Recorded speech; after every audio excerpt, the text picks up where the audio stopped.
Bagnols-Sabran donne le coup d'envoi des 13 épreuves du championnat de France de la montagne 2013. Avec une auto pas encore stickée, Nicolas Schatz est bien là pour remettre son titre en jeu, mais cette fois-ci avec un proto Norma propulsé par un moteur BMW V8 de 4 litres de cylindre et terminé donc l'ère de la F3000. En raison des conditions de piste changeantes lors des deux montées d'essai du samedi, il faudra attendre le temps sec du dimanche et la première montée de course pour se faire une idée des performances du nouveau proto de Nicolas Schatz. Réponse, meilleur temps absolu. La deuxième montée de course va lui donner l'occasion de battre le record du tracé et de démontrer par là même que sa préparation durant la période hivernale a été plus que parfaite. Même avec une nouvelle auto, le champion de France 2012 a de quoi être rassuré sur le devenir de sa saison 2013. Quant à Sébastien Petit, on ne l'a que très peu vu, victime d'un début d'incendie dans la première montée, d'une panne dans la deuxième, il se rachètera dans la troisième pour terminer derrière Nicolas Schatz, mais à 1 seconde 8 dixièmes. En montant sur la deuxième marche du podium, il sauve, si l'on peut dire, son premier rendez-vous de la saison. Alban Thomas termine à la troisième place devant Geoffrey Schatz, le jeune Schatz, premier des protos de litre.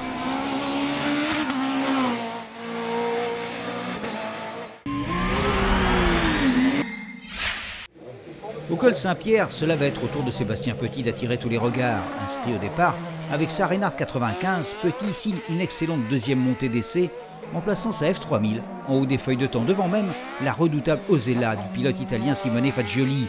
Une performance d'autant plus remarquable qu'elle est réalisée devant tout le gratin européen face aux 160 pilotes venus de 10 pays pour la manche d'ouverture du championnat d'Europe de la montagne FIA. Le lendemain, les conditions de piste sont idéales. Simone Fagioli en profite pour battre le record de la piste qu'il avait lui-même établi ici l'an dernier.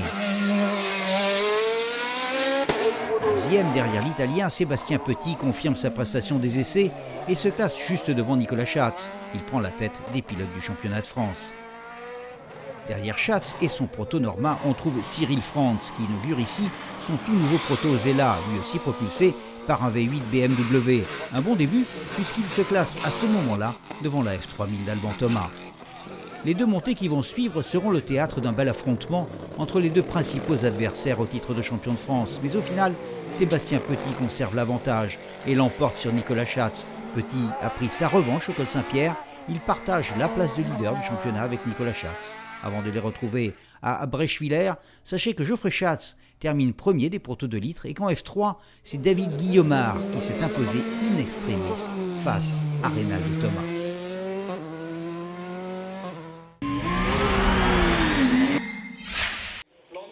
Avec une manche pour chacun, Nicolas Schatz à Bagnols-Sabran, Sébastien Petit au col Saint-Pierre, à Breschwiller constituait la belle en quelque sorte. Elle allait surtout permettre à l'un des deux de prendre seul la tête du championnat. C'est le samedi sous la pluie que vont se disputer les deux manches d'essai. Des conditions météo peu propices à réaliser de bons chronos, sauf pour Sébastien Petit, qui dans la première sera le seul à descendre en dessous de la minute. Mais lors de la première course du lendemain, Sébastien Petit part à la faute, laissant ses adversaires établir leur premier temps de référence. C'est le luxembourgeois David Oser au volant de sa Dallara GP2 qui réalise le meilleur temps devant Nicolas Schatz à 1 seconde. En retrait des deux leaders, Yannick Latreille et Cyril Franz sont en bagarre pour la troisième place. Pour le départ de la deuxième montée, tous les concurrents montent les slicks. Sébastien Petit sort un temps canon.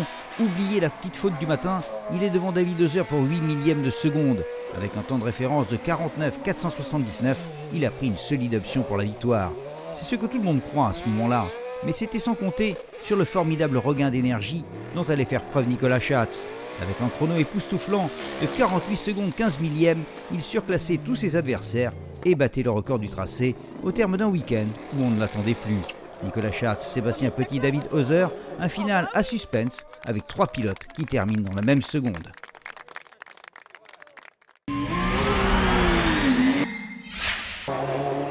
Avec 2 victoires pour Nicolas Schatz contre une pour Sébastien Petit et Becrevon pourrait bien être un premier tournant dans la saison du championnat de France de la montagne. Le calcul est simple, si Petit l'emporte, il rejoint Schatz et le duel continue.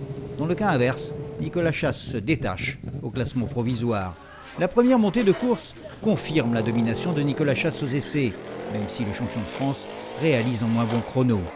A l'inverse, Sébastien Petit est plus dans le rythme que la veille, réduisant son écart avec Nicolas Schatz à 1 seconde, un mieux qui ne met cependant pas Schatz en danger.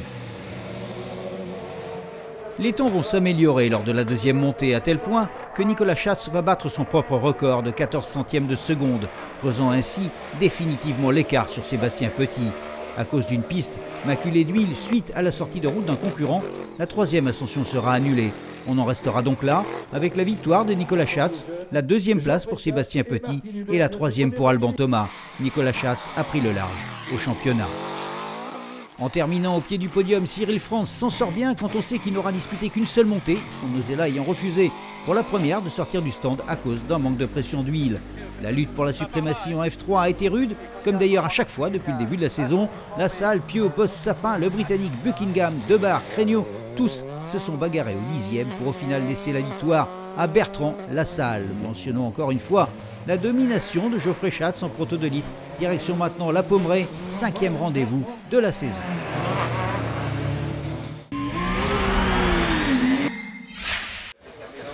« 3-1 donc pour Nicolas Schatz face à Sébastien Petit. C'est le score inscrit au tableau d'affichage du championnat de France de la montagne.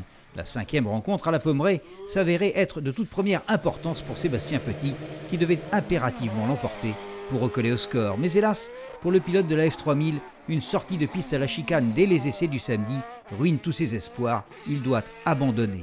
Bilan, c'est une manche pour rien. Après La Pommeraye, Sébastien Petit occupe désormais la 3e place du championnat. Sans présumer de ce qu'aurait pu faire Sébastien Petit, il aurait de toute façon eu du mal à battre Nicolas Schatz. Pour preuve, le chrono établi par Schatz dans la première montée de course, un temps inférieur à la minute qui lui permet de faire tomber son propre record du tracé. Un temps de référence absolument intouchable puisqu'il reléguait l'Osella de Cyril France à plus de 3 secondes et la F3000 d'Alban Thomas à 3 secondes et demie. La deuxième montée de course n'allait véritablement rien changer. En revanche, la troisième et dernière ascension allait permettre à Nicolas Schatz d'abaisser son record du matin de 3 dixièmes. Sans adversaire à sa hauteur, il n'était resté à Nicolas Schatz qu'une seule alternative, battre son propre chrono. Ah, c'est beau ça, 2 fois. Saint-Gouénot dans les Côtes d'Armor, c'est là en Bretagne que Sébastien Petit a décidé d'aligner au départ de la 6e manche de la saison son proto Norma. C'est donc avec les mêmes armes que Petit allait tenter de mettre fin à la domination de Nicolas Schatz. On pouvait craindre que cette entrée en scène soit un peu prématurée, le Team Petit lui-même jugeant que la Norma n'était pas encore tout à fait prête. Malgré cela, les manches d'essai allaient s'avérer encourageantes puisque Sébastien Petit signait un deuxième temps derrière Schatz, certes, mais surtout devant la F3000 d'Alban Thomas et l'Osella de Cyril France. Le lendemain, au départ de la première montée de course, Nicolas Schatz a décidé de marquer les esprits. Non seulement il va réaliser le meilleur chrono, mais en plus il va battre le record du tracé qu'il détenait avec sa F3000. Quant à Sébastien Petit, même s'il terminait derrière Nicolas Schatz, son handicap s'était réduit de moitié par rapport aux essais. Les ingénieurs du Team Petit n'étaient plus très loin du setup parfait. Première montée, deuxième montée, troisième montée, à chaque fois, Nicolas Schatz a pulvérisé son propre record. Il était difficile dans ce cas pour Sébastien Petit d'aller chercher la victoire. Nicolas Schatz remporte à Saint-Gouénot son 5e succès de la saison.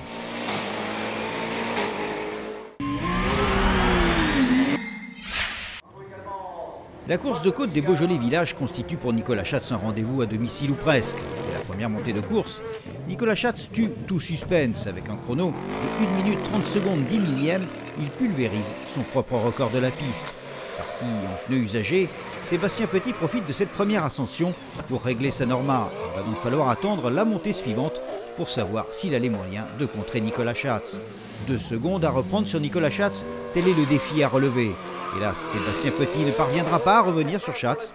Avec toujours 2 secondes de retard à l'issue de la deuxième ascension, il terminera son week-end par une sortie de route lors de la 3e montée. Nicolas Schatz remporte donc une nouvelle victoire, la 6e cette saison. Et une nouvelle fois, ce sont 3 protos, les 2 Normas de Schatz et Petit et l'Osella de Cyril France qui forment le podium gagnant. Encore une fois, du côté des protos de litres, c'est Geoffrey Schatz qui l'emporte. Et enfin, pour la 4e fois cette saison, David Guillemard finit premier de la catégorie DE5, c'est-à-dire des Formule 3, au terme d'un combat acharné entre Marcel Sapin, Reynald Thomas et Paul Buckingham, à suivre le 8e rendez-vous de l'année, la course de côte de Vuillafan et Cheval.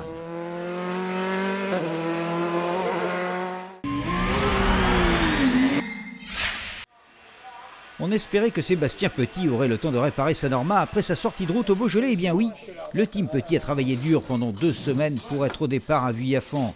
La température relativement fraîche du dimanche matin va permettre à Nicolas Schatz d'améliorer son temps des essais et d'approcher de seulement quelques millièmes son propre record.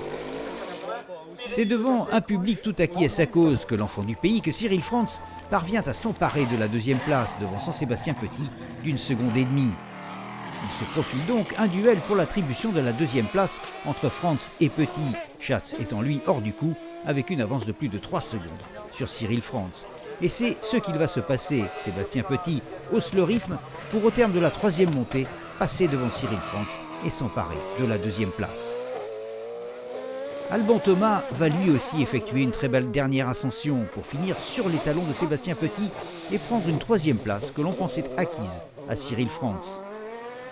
Hors de tout ceci, Nicolas Schatz, le champion de France, est tellement au-dessus du lot qu'il est contraint de se battre contre lui-même et il va le faire à la perfection en faisant tomber son record de 2010. Encore une fois, Nicolas Schatz vient de démontrer qu'il est un grand champion.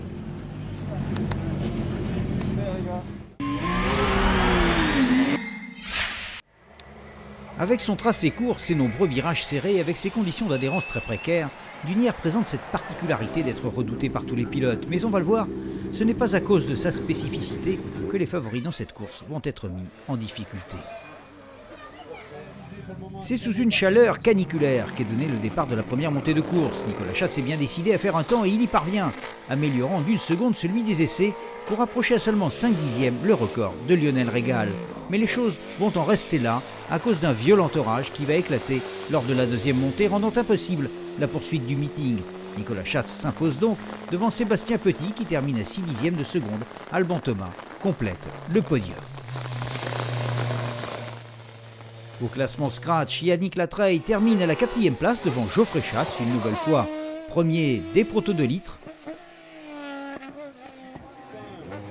En F3, Marcel Sapin a mis fin à la domination de David Guillaumard. Guillaumard battu pour seulement 290 millièmes de seconde. Et on enchaîne avec la célèbre course de côte du Mont d'Or. Cela se passe sur les pentes du massif du Sancy.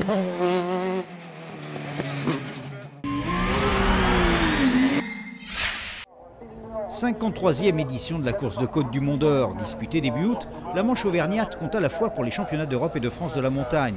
Pour l'occasion, la Squadra Osella a confié son nouveau proto de litre à Christiane Merli pour défendre ses couleurs face aux Norma de Nicolas Schatz et Sébastien Petit. L'occasion aussi pour le constructeur italien d'épauler sur cette épreuve Cyril Frantz et son Osella BMW. On attend donc le face-à-face entre les 2 Osella et les 2 Norma. Première montée de course et premier temps de référence pour Christiane Merli qui devance Nicolas Schatz et Sébastien Petit. Sur les 5 km de la 2e montée, Christiane Merli enfonce le clou pour descendre en dessous des 2 minutes 17 secondes, puis confirme dans la dernière ascension, il remporte cette 9e manche du championnat d'Europe. Avec une auto plus légère mais moins puissante que celle de ses adversaires, le pilote italien a dominé les 3 protos 4 litres alignés par les Français.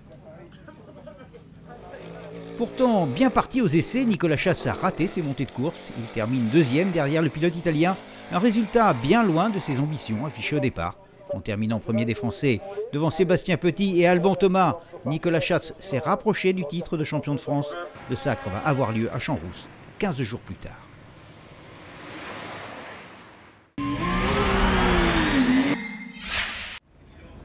L'équation est simple. Avec 9 victoires et une 2e place depuis le début de la saison, il suffit simplement à Nicolas Schatz de terminer dans les points à Champs-Rousse pour remporter le titre de champion de France de la montagne. Nicolas Schatz s'élance au départ avec la ferme intention de prendre un avantage décisif sur son principal adversaire, sur Sébastien Petit, lui aussi au volant d'une Norma 4 litres. Sébastien Petit a bien compris également tout l'enjeu de cette première montée, mais à l'arrivée, il doit s'incliner. Il termine à 1 seconde 4 de Nicolas Schatz. Alban Thomas est 3e à 2 secondes 4. Dernière montée, Nicolas Schatz sait avant même le départ qu'il a déjà le titre en poche. Mais il ne veut pas en rester là, il veut le panache en plus. Avec un chrono de 2 minutes 4 secondes 965, il améliore son premier temps de 4 secondes et demie, bat le record de la piste établi par Lionel Régal en 2009 et enfin s'adjuge son 4e titre de champion de France de la montagne. surtout, je suis le premier champion à être champion avec un sport proto, donc ça c'est d'autant plus fort, ça me fait très plaisir évidemment pour moi, mais surtout pour toutes les personnes qui m'ont entouré, qui m'ont cru et qui m'ont aidé à ce projet, et puis tous les gens, toutes les personnes qui ont travaillé dessus, notamment évidemment Norma Autoconcept qui a été capable de me fournir une auto performante avec la collaboration d'Oreca pour la motorisation, donc je dirais que le tandem a fait un excellent travail. Nicolas Schatz sacré 2 épreuves avant la fin du championnat, c'est la mise en évidence de tout son talent de pilote, mais aussi de tout le travail fourni pour imposer une voiture que lui et son équipe découvraient, la Norma BMW 4 litres.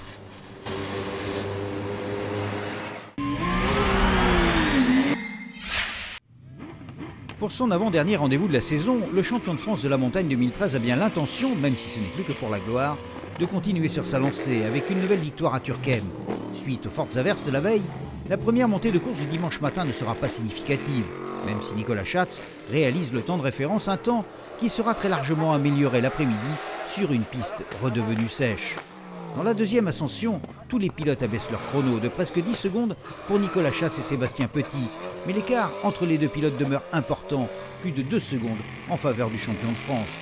Troisième et dernière montée, Nicolas Schatz met une nouvelle fois tout son talent à l'épreuve.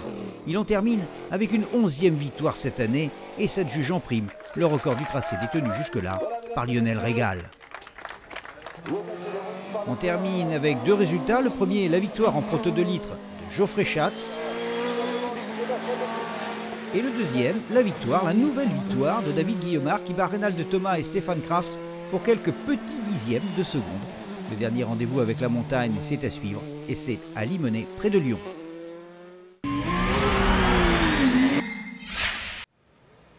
Ce n'est pas parce que Nicolas Schatz est déjà champion que la dernière épreuve de l'année à Limonest n'a plus d'intérêt. Bien au contraire, le titre de vice-champion reste encore à attribuer. À Turckheim, Sébastien Petit a dépossédé Alban Thomas de sa 2e place. 3 points seulement les séparent, autant dire rien. Alban Thomas va s'imposer lors de la première montée de course avec une avance de 7 dixièmes de seconde sur Sébastien Petit. De son côté, Nicolas Schatz joue seul, avec un chrono inférieur de plus de 2 secondes sur celui réalisé par Alban Thomas. La victoire lui semble acquise, reste maintenant à aller chercher le record du tracé.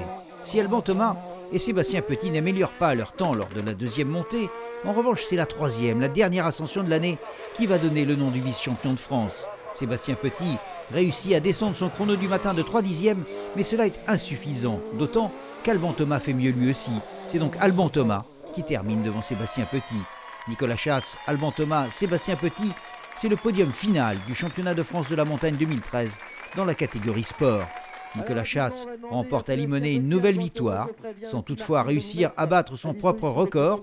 On s'était presque habitué à ce qu'il réalise un exploit à chaque fois. Voilà, 2013 est terminé, place maintenant à 2014.